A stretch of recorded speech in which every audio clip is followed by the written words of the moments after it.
Hi, everybody. It's Mariah. I have Ryder Hesjedal here, the winner of the 2012 Giro d'Italia, and we're ready to get started. We have about 20 minutes at the most, so I will put him on now. If you would like to ask a question, you may press star 1 to be placed into queue. Our first question comes from Shannon Patterson with CVTV. Oh, hi, Ryder. Congratulations.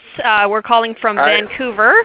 We wanted to talk to you a little bit about Victoria. Victoria is kind of known as being one of these riding capitals of the world. What do you think this victory means for the city of Victoria, where you're from?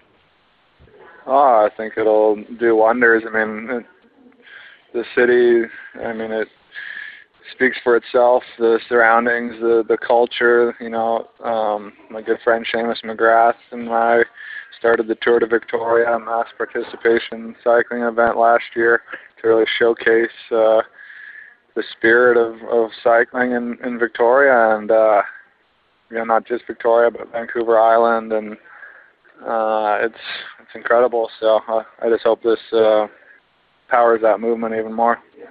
Anything you want to say to the people back home in Victoria? Yeah, thanks for everything, all the support. It's been unreal. I have,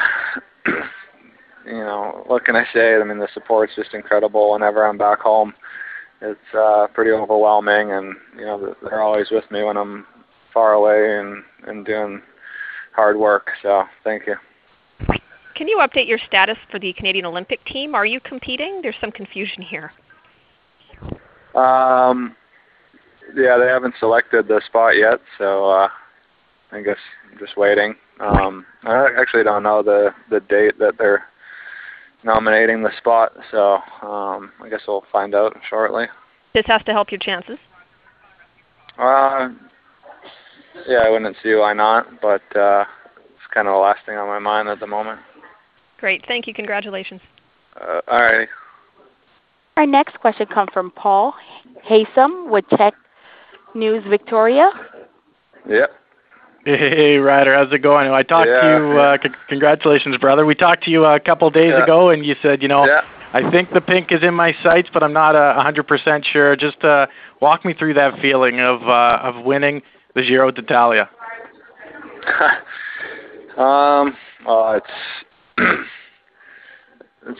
can't even describe it. I think it's going to take a while to really sink in. It's just been kind of a whirlwind since finishing the TT, and it's just incredible. Once I start to see my name with the list of the other riders that have accomplished this and everything, it's pretty amazing. So I'm just enjoying it right now, and I think it'll sink in for some time. That's right. You mentioned Seamus McGrath, and we did a little story yesterday on Seamus and your dad going over. What was it like to see those guys at the finish line waving the Canadian flag? It was incredible. Yesterday was very hard. I had to fight for this Giro at the end there, and no one was helping me, and that makes this victory even more sweet. And to see my dad, Cody, and Seamus at the top of the Stelvio was pretty incredible. So I've just been fighting as hard as I can all the time, and I'm trying to propel myself even further with their support. Now, we had a camera this morning out at Trek Bikes, and Billy Fry and the boys had a pretty good party going on for you. What do you got to say to all the people out at Trek cheering you on early this morning? Yeah, it's the support I get from back home is just unbelievable, and anything I can do to get people happy and excited, that's what I love to do, and I'm just happy I could pull it off and give everyone something to cheer about. Right on. Well, we're proud of you over here in Victoria, and we'll look forward to talking to you when you get home. Okay, man. Cheers. Thanks. Our next question comes from Oliver Moore with the Globe and Mail. Hi, thanks for taking the time to chat with us. Pretty amazing result today. 2 years ago when you placed 6th in the Tour, you talked about that you hoped this would motivate Canadians and help sort of bring in the next generation of Canadian cyclists. Obviously, today's win is even bigger than that. What do you think this will do for Canadian cycling, both from a professional level, but also just from an amateur who wants to ride a bike on a weekend? I think it'll create awareness. People, first of all, know there's more than one race out there besides the Tour de France. Cycling, there's so many things, so many levels you can partake, and it's nothing but a positive avenue for everything, for health, for your mind, your body, just the environment. I mean, it's given me so much, and I've dedicated my life to cycling and been able to do some pretty incredible things. So this is just a culmination of all those years, and I think Canadian cycling is the highest level it's ever been, and I think this will just continue that movement.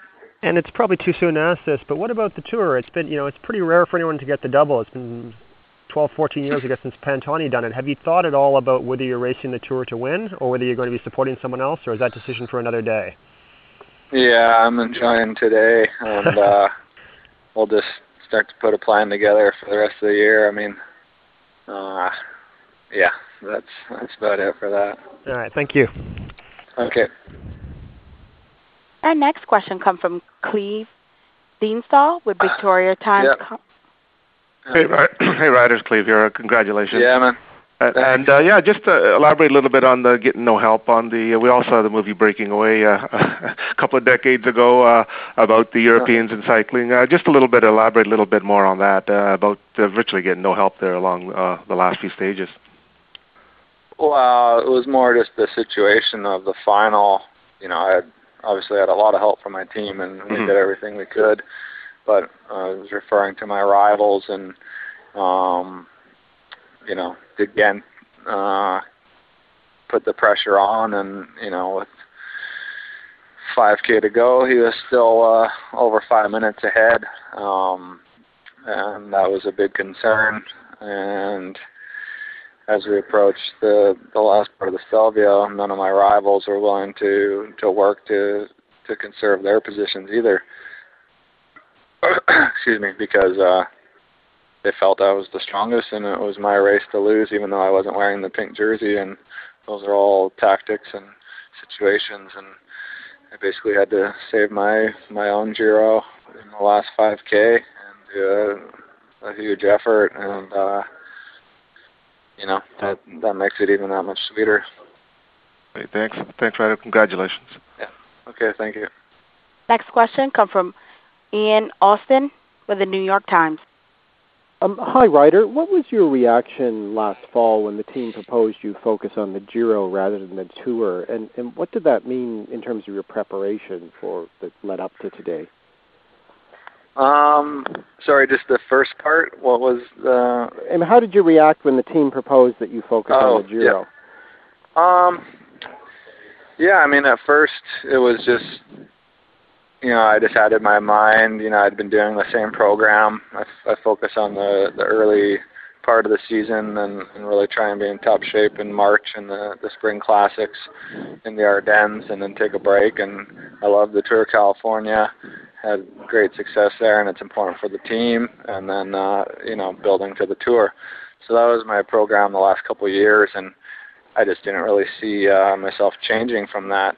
But, we had a new sports director come on, Alan Piper, a very experienced man cyclist, and along with JV, and in November they proposed this plan that I take a chance in the Giro and be the leader.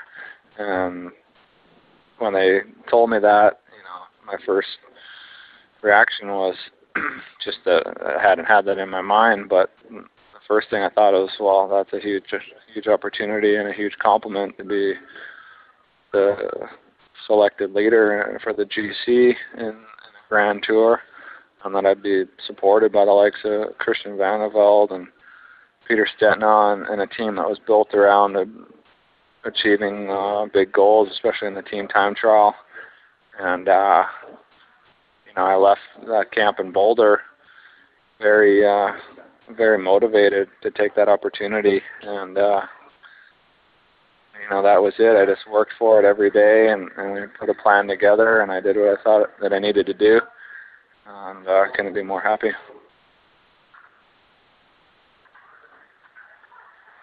Our next question comes from Malcolm Kelly with CBC Sports.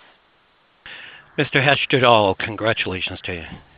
First of all, right off the bat, when you burst out of the gate this morning, the guys on TV were concerned a little bit that you were coming out so fast through the first split, and they were wondering why you were pushing so hard. But it looked to me that you understood right from the beginning that Rodriguez was not going to hand this to you without a fight. No, I mean, he's lost some, very big positions and stuff in time trial so far, and I know what that's like as an athlete, and I knew he would be putting up probably the biggest fight he's ever given to time trial in the pink jersey after 3 weeks, and I knew he believed that he could still do it, and I knew that I had to do 110% today, and I had to attack every single meter of the course, and was able to get a margin that was not that big, and that was a huge ride by him. Did you know as you were going out on yours where he was? Were they keeping you informed of exactly what the time was? Not really. I didn't get the information till about 5Ks to go that I was riding in the jersey. So at that point, I knew, it was more just not taking risks in the last 5K as I was the virtual leader and just finishing it off. So, but nothing anyone could have said to me could have changed how hard I rode.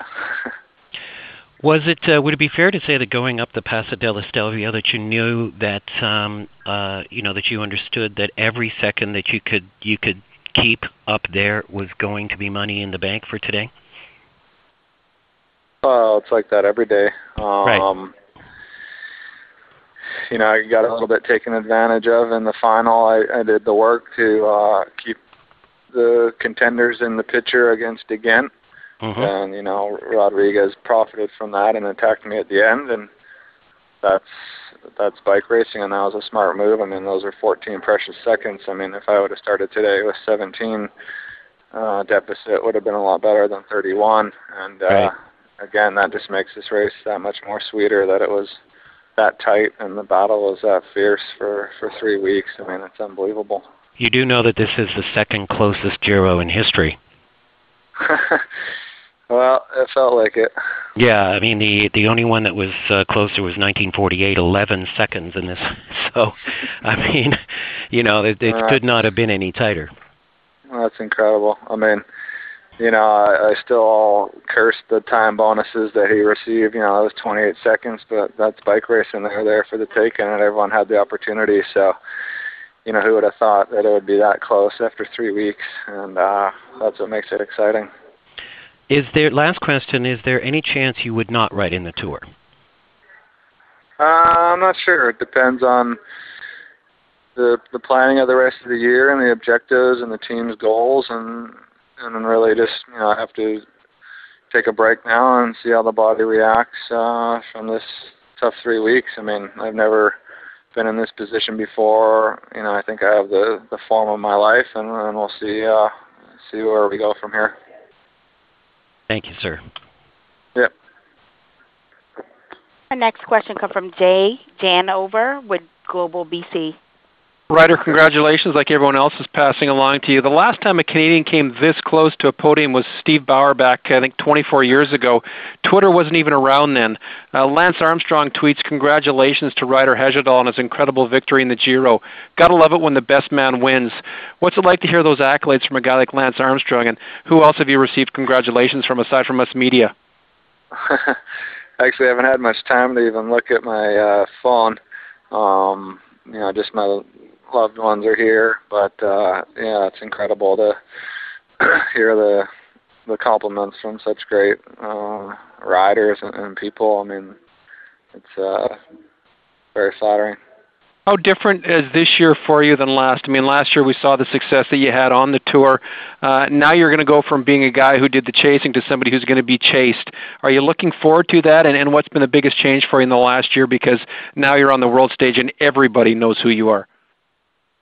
I mean, I'm the same guy. I've been around for a long time. I just, I do my work and I'm consistent, and that's what I need to do. And I think it just shows, there's no quick way to the top, and you have to love it and just keep plugging away, and you get repaid for the hard work. So, we'll see how it goes from here. Will you have much gas left in the tank, and would you want to represent your country in London in 9 short weeks? Yeah, I said all along I'd be willing and honored to represent Canada. I always am. I was in Athens, I was in Beijing, and I don't see why I shouldn't be in London, but it's not up to me. So. Well, congratulations. The province here back home in BC is vibrating, and it was a great race to watch. Okay, thank you very much. Okay, I think that's all the time I have. Thank you for your time. This concludes today's teleconference. You may now disconnect your lines.